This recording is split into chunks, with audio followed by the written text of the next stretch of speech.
अस्सलाम वालेकुम friends, welcome back to top smarties drama serial दाव। आली तो सुम्बुल को इस कदर अजियत देना चाहता है कि वो जीते जी मर जाए। इसलिए तो नासिर की मदद से एक किराए की लड़की घर ले आता है और उस पर मोहब्बत लौटाने लगा। उसे अपने हाथों से खाना खिलाता है और फिर कहने लगा, कुछ और चाहिए, कुछ और खाना है क्या। पास खड़ी सुम्बुल तो जीते जी मर गई जब आली ने उसे कहा कि ये सारे बर्तन ले जाओ, यहाँ से कॉफ़ी बनाकर लाओ। अब बर्तन ले जा रही थी कि गश खाकर गिरने लगती है। तभी तो सारे बर्तन हाथ से टूट गए। तो आली फिर से सुम्बुल पर गुस्सा करता है, देखकर नहीं चल सकती क्या, कोई काम ढंग से नहीं होता तुमसे।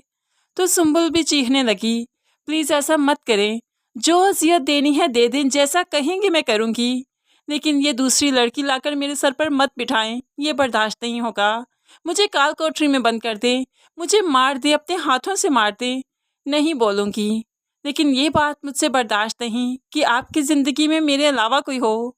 तो आली कहने लगा, मैं वहाँ तुम्हें अजियत दूंगा जहाँ तुम्हें सबसे ज़्यादा दर्द होगा, क्योंकि अलमास से बदला ऐसे ही पूरा होगा। ये कहते हुए बेदर्दी से वो यहाँ से चला जाता है। सुम्बुल बेचारी बेबसी की तस्वीर बने बस रोती ही रही, क्योंकि वह जानती है कि उसी की माँ के गुनाह ही तो थे जिनकी सज़ा उसे मिल रही है। दूसरी तरफ अंबर को जो ईफी ने अब ठुकराया, उसे बदकिरदार कहा, तो अंबर को भी बहुत गुस्सा आया कि वो एहसन के घर पहुंच जाती है और उसके माँ बाप से झगड़ने लगी। कहाँ है एहसन, उसे लगता है कि मेरे साथ सब करके सब कुछ खत्म हो गया, ऐसे ही सब जाने दूंगी, कोर्ट कचहरियों में घसीटूंगी उसे, उसके साथ मेरा बदला पूरा नहीं हुआ, देखिएगा मैं उसके साथ करती क्या हूँ, है कहाँ वो। अभी तो माँ बाप इसे नहीं मिलने देते, लेकिन आगे चलकर अंबर एहसन के लिए मुश्किल खड़ी करना चाहती है, लेकिन अंबर अपने इरादों में कामयाब नहीं हो पाएगी, क्योंकि लड़की चाहकर भी लड़के का कुछ नहीं बिगाड़ सकती, क्योंकि अंबर जितना भी वावेला मचाएगी इज्जत उसकी मज़ीद खराब होगी। बस इसी खौफ से लड़कियां हमेशा अपनी आवाज़ दबा लिया करती हैं, और अंबर भी आगे चलकर ऐसा ही करेगी। आसिम को सुम्बुल की याद आई तो उसके घर चला आया। सुम्बुल तो ज़ारो कतार भाई को देखकर रोने लगी, इमोशनल हो गई। तो यहाँ पर आसिम कहने लगा, देखना मैं तुम्हारी ज़िंदगी में सब ठीक कर दूंगा, आली के पैर पकड़ूंगा, उससे माफ़ी मांगूंगा, तुम्हारी खुशियों के लिए मिन्नतें करूंगा।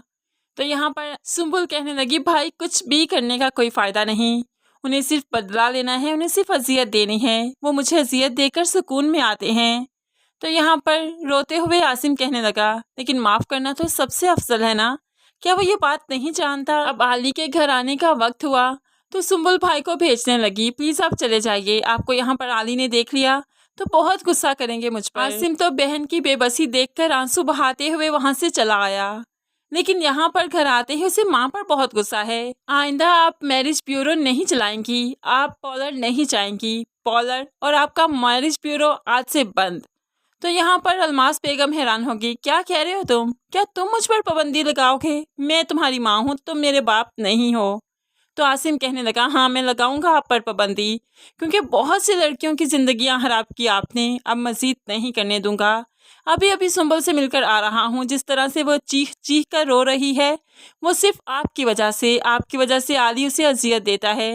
मैं नहीं चाहता कि आप किसी और लड़की की ज़िंदगी बर्बाद करें और उसका अजाला हम सबको अदा करना पड़े, जैसे कि अभी सुम्बुल अदा कर रही है। अलमास तो बेटे की ये ढिठाई देखकर परेशान हो गई, लेकिन फिर भी वो नेहा को खुद पर हावी नहीं होने देगी, इसलिए नेहा की कमज़ोरी का फ़ायदा उठाते हुए उसे फिर से चैलेंज करती है। 1 महीने का वक्त दिया था ना तुम्हें, लेकिन अभी तक कोई खुशखबरी नहीं, मुझे तो लगता है तुम बांझ हो। डॉक्टर बेचारे भी क्या करें, कोई जादू की छड़ी तो है नहीं उनके पास कि तुम्हारा इलाज करें और तुम्हें बच्चा हो जाए, तुम हमें खुशखबरी दे दो। अब तो नेहा रोने लगी, खुदा के वास्ते अम्मी ऐसा तो मत कहिए, मैं बांझ नहीं हूँ, आप थोड़ा तो ख्याल कीजिए। लेकिन इस माँ को किसी का ख्याल नहीं, ख्याल है तो सिर्फ अपने बच्चों का, इसलिए तो वो आज आली के घर पुलिस की नफरी लेकर पहुंच जाती है। यहाँ पर आली और सुम्बुल आपस में झगड़ रहे थे कि डोरबेल बजी। दोनों ही चौंक जाते हैं, लेकिन फिर सुम्बुल के तो पैरों तले से ज़मीन खिसक गई जब अपनी ही माँ को अपने घर में पुलिस की भारी नफरी के साथ आते देखा, और आते ही वो आलियान पर चिल्लाने लगी, यही है इंस्पेक्टर साहिब, इसी को पकड़ना है आपने, मेरी बेटी को डरा धमका कर रखा है, उस पर जुल्म करता है, अजियत में रखा है, उसे हस्बे बजा में रखता है। ऐसे में आलियान को पुलिस पकड़कर ले गई। सुंबुल रोकती रही लेकिन माँ ने एक नहीं सुनी। लेकिन फिर ये सुंबुल ही है जो कि पुलिस स्टेशन जाएगी, आली के हक में गवाही देगी कि वो और आली एक दूसरे के साथ बहुत अच्छी ज़िंदगी गुजार रहे हैं। उसने आली से लव मैरिज की है। ऐसा तो सवाल ही नहीं उठता कि आली उस पर जुल्म करे। ये तो माँ को गलतफहमी हुई। बस ऐसे ही वो आली को छुड़ाकर वापस भी ले आएगी।